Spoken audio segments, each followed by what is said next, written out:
जय माँ काली मित्रों, आपका हमारे चैनल माँ काली माँ दुर्गा शक्ति संवाद में स्वागत है।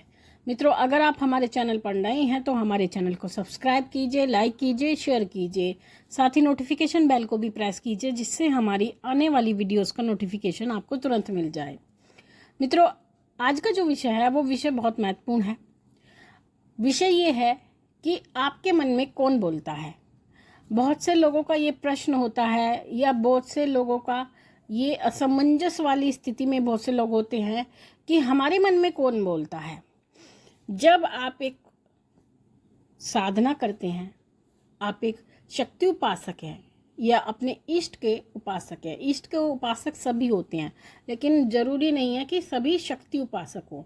तो चाहे आप किसी भी शक्ति की आराधना करते हैं, भगवती की आराधना करते हैं, क्योंकि माँ को शक्ति का अवतार बोला गया है, तो भगवती की आराधना करते हैं या भोलेनाथ की आराधना करते हैं, चाहे किसी भी देवी देवता की आप आराधना करते हैं, तो जब आप नित्य प्रति पूजा करते रहते हैं और लगातार अपना जो सेवा कर्म है वो जारी रखते हैं, तो एक समय ऐसा आता है कि जब आप पूजा कर रहे होते हैं या आप थोड़ा बहुत भगवान का ध्यान लगाते हैं बैठ करके पूजा के, या तो प्रारंभ में लगाते हैं, मध्य में लगाते हैं या अंत में लगाते हैं, तो उस समय पर आपके मन में बहुत सारी बातें चल रही होती हैं। बहुत से लोग हैं जो भगवान के सामने बैठ करके अपनी परेशानियों को बताते हैं, जो उनके जीवन में समस्याएं हैं उनके बारे में भगवान से प्रार्थना करते हैं। तो उस समय पर प्रार्थना करते करते उनके मन से कोई आवाज़ आती है या वो भगवान से कोई प्रश्न करते हैं, तो उनके मन में एक उत्तर आता है कि नहीं, ये ऐसे नहीं, ऐसे होगा, या इस प्रश्न का ये उत्तर है। और वो जो उत्तर होता है वो ऐसा उत्तर होता है जो उन्होंने कभी ना तो उस विषय में सुना है ना कभी देखा है, तो एक अलग ही उत्तर उनको अपने मन से मिलता है। तो यहाँ पर आकर के लोग कंफ्यूज हो जाते हैं कि ये चीज़ वास्तविकता क्या है वास्तविक रूप से। तो क्या चीज़ होती है वो जो आपके अंतर मन में बोलती है? क्या वो आपका मन होता है या आपकी कल्पना होती है या आपका भ्रम होता है? कुछ लोग तो क्या, अधिकांशतः लोग इसको भ्रम मानते हैं कि ये भ्रम है हमारा। ऐसा कुछ नहीं है, क्योंकि लोग साइंस में जीते हैं, तो साइंस आज को सर्वोपरि रखते हैं और अध्यात्म को उससे नीचे वाले पायदान पर रखते हैं, जबकि अध्यात्म सर्वोपरि है और साइंस उसके नीचे पायदान पर आता है। क्योंकि साइंस से पहले अध्यात्म था, युगों में अध्यात्म था। तो इसीलिए जो आपके मन में बात करते हैं, जो आपके मन में प्रेरणा डालते हैं, जो आपके मन में प्रश्न का उत्तर देते हैं, वास्तविक रूप से वो एक शक्ति होती है, एक ऊर्जा होती है जो आपने अपनी नित्य पूजा के माध्यम से प्राप्त कर ली होती है। यानी आपको एक प्रकार की सिद्धि मिल जाती है जिसके बारे में आपको ज्ञान नहीं होता, क्योंकि ज्ञान जो है गुरु गम्य होता है। गुरु आप धारण नहीं करते हैं या गुरु चरणों से जुड़ते नहीं हैं, केवल आप सिंपल पूजा पाठ करते हैं। कुछ लोग कहते हैं हम इन चक्रों में नहीं पढ़ते हैं, वो सिंपल पूजा पाठ करते हैं, लेकिन सिंपल पूजा पाठ करते करते भी उनको एक प्रकार की सिद्धि उनको मिल जाती है, एक ऊर्जा उनसे जुड़ जाती है, और वो जो ऊर्जा होती है वो उस देव की ऊर्जा होती है जिसकी आप लगातार आराधना करते हैं। अगर आप अपने जीवन में अपने इष्ट की आराधना करते हैं तो इष्ट की शक्ति जुड़ जाती है, और इष्ट की शक्ति जो है वो सबसे पहले जुड़ती है। तो इष्ट की शक्ति आपके साथ में जुड़ जाती है और जुड़ करके वो आपके अंतर मन में आपको एक प्रेरणा देती है, आपको आपके प्रश्न का उत्तर देती है, आपको सही और गलत बताती है।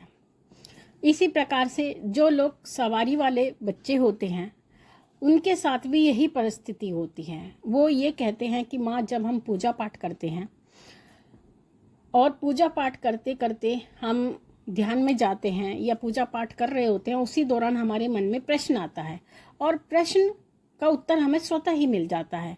तो हमें ऐसा लगता है कि कोई चीज़ है या ये हमारा कोई वहम है, मतलब हम ये प्रश्न का उत्तर नहीं जानते और हमारे मन में ये बात आ गई है। तो ये बात कहाँ से आई है? तो ये वही चीज़ होती है जो आध्यात्म से जुड़ी होती है, जो आपके इष्ट की शक्ति से जुड़ी होती है, और जिसको ये प्राप्त हो जाती है, ये अपने आप में अद्भुत होती है। सबसे अद्भुत हम इसको मानते हैं जो आपके अंतर मन में आपके इष्ट या उनसे जुड़ी ऊर्जा आपको जो उत्तर देती है, वो वास्तविक रूप से एक सिद्धि होती है, जिसमें केवल आपको ध्यान करना होता है और ध्यान करने के बाद में आपके मन में प्रश्न आता है और उस प्रश्न का उत्तर आपको अंतर मन में स्वतः ही प्राप्त हो जाता है। इसको एक तरह से आप कह सकते हैं कि इसका आप ये मान के चलिए कि आपकी दिव्य दृष्टि की एक परत खुल चुकी है। आप मोटे शब्दों में कहें तो ये कह सकते हैं। तो वहाँ पर जा कर के, क्योंकि जो दिव्य दृष्टि होती है वो कई प्रकार की होती है। एक ऐसी होती है जो आपको अंतर्मन से प्रेरणा देती है, एक ऐसी होती है जो आपको एक चित्र रूप में दिखाई देता है। जब आप ध्यान लगा करके देखते हैं तो आपको चित्र दिखाई देते हैं, किसी को रोशनी दिखाई देती है, किसी को कोई फिल्म सी चलती हुई दिखाई देती है, कोई दृश्य ऐसी दिखाई देती है जिसका आपने प्रश्न किया है या आपसे प्रश्न पूछा जाता है तो उसका दृश्य आपको दिखाई देता है, जो अलग अलग लोगों को अलग अलग परिस्थिति के अनुसार होता है। सबको एक जैसा नहीं दिखता है। जिसकी जितनी दिव्य दृष्टि खुली होती है उसको उसी के अनुसार से दिखाई देता है। लेकिन जो अंतर्मन में बोलता है, जो अंतर्मन में आपको उत्तर देता है, अगर हम सवारी की बात करें तो सवारी खेल करके झूम करके आती है, लेकिन जहाँ पर अंतर्मन की बात आती है, अगर आपको अंतर्मन में आपके प्रश्न के उत्तर मिलने प्रारंभ हो जाएं तो आप ये मान के चलिए कि आप बहुत अच्छी स्थिति में आ चुके हैं, इष्ट को आप प्राप्त कर चुके हैं और इष्ट की शक्ति आपके साथ में जुड़ चुकी है, जो आपको प्रेरणा देती है, जो आपके प्रश्न का उत्तर देती है और आपको वास्तविक रूप से मार्गदर्शन देती है कि आपको अपने आगे आने वाले भविष्य में क्या करना है, या जिस समस्या में आप आज फंसे हुए हैं उस समस्या का क्या हल है, क्या सॉल्यूशन है। तो ये स्थिति सर्वोत्तम होती है। लेकिन इसको कभी भी आप अपने जीवन में भ्रम मत मानना, इसको आप वरदान मानना। और इसको पूछा भी कहते हैं, इसको पूछा भी बोला जाता है। यानी कि एक तरह से कुछ भक्त आपने देखा होगा, आप किसी स्वामी जी के पास जाते हैं और बैठते हैं और वो आप उनसे कहते हैं कि हमारी ये समस्या है, वो तुरंत ध्यान लगाते हैं, तुरंत आपको उत्तर दे देते हैं। तो ये एक ध्यान मतलब एक तरह की आप पूछा भी कह सकते हैं, पूछा भी आ जाती है।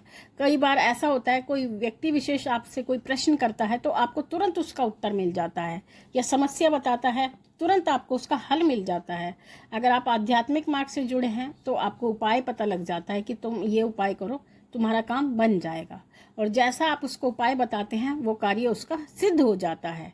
तो यहाँ पर आकर के ये उपाय आप अपने मन से नहीं बताते, ये आपके साथ जो जुड़ी हुई आपकी इष्ट की शक्ति है, या आपके आराध्य की शक्ति है, या फिर आपके कुल देवी की शक्ति है। इसमें अलग अलग शक्तियाँ जुड़ती हैं, एक जैसी शक्तियाँ नहीं जुड़ती हैं। जो शक्ति सबसे ज़्यादा आपके साथ प्रबल रूप से होगी, सबसे पहले वही शक्ति जुड़ेगी और वही आपको आपके प्रश्न का उत्तर देगी। तो इस प्रकार से जैसे जैसे प्रबल शक्तियाँ आपके साथ जुड़ती हैं, वही शक्तियाँ आपको उत्तर देती हैं। तो इसमें आपको कभी भी घबराना नहीं चाहिए, कभी भी भ्रम में नहीं रहना चाहिए कि ये हमारा भ्रम है या हम पागल हो चुके हैं। कुछ लोग तो ये भी मानते हैं कि ये हमारा पागलपन है, हमें ऐसा कुछ नहीं है, ऐसा कुछ नहीं हो सकता। लेकिन इस संसार में सब कुछ संभव है, क्योंकि जब भगवान है तो वो भक्त से जुड़ने के लिए हैं, और भगवान अगर भक्त से नहीं जुड़ेंगे तो किससे जुड़ेंगे? क्योंकि भगवान और भक्त एक दूसरे के दोनों पूरक होते हैं। जिस प्रकार से भक्त भगवान के ओर बढ़ने का प्रयास करता है, उसी प्रकार से भगवान भी ये चाहते हैं कि भक्त हमारी ओर बढ़े। दोनों तरफ से प्रयास होता है, तभी जा करके आपको इष्ट प्राप्ति होती है, आपको मोक्ष प्राप्ति होती है। तो ये चीज़ यहाँ पर हमने आपकी क्लियर की है कि कभी भी आप इसको भ्रम मत समझना और इसको वास्तविक स्थिति मान करके इस मार्ग में आप आगे बढ़ना। तो मित्रों, ये थी जानकारी आप सभी के लिए। माँ भगवती से यही प्रार्थना करते हैं कि वो आपके भंडारे भरती रहे, आपकी सभी मनोकामनाओं को पूर्ण करती रहे, आप पे अपना पूर्ण आशीर्वाद बना के रखे। आपसे फिर मिलेंगे अपनी अगली वीडियो में। तब तक के लिए जय महाकाली, जय महाकाल।